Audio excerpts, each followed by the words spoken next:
How to apply for a UK spouse visa? Check your eligibility before you apply for a UK spouse visa. Is your spouse a UK citizen, or has ILR status?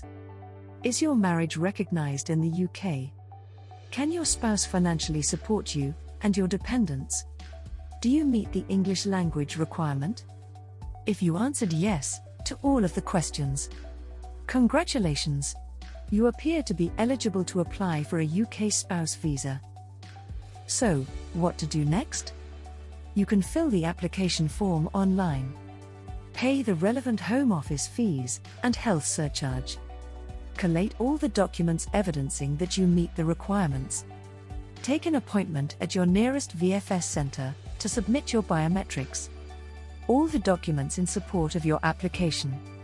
Normally, the Home Office processes the application in 10 to 12 weeks.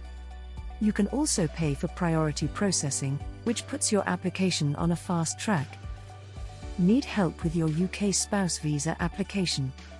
Not sure what documentation or how much information to provide? Contact our UK immigration experts.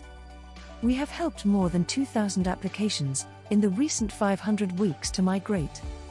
With a 99% success rate, we can offer you a no-win, no-fee service. It pays to use the experts.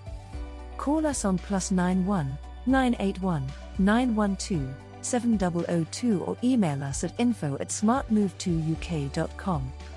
Think UK visas, think the SmartMove2UK.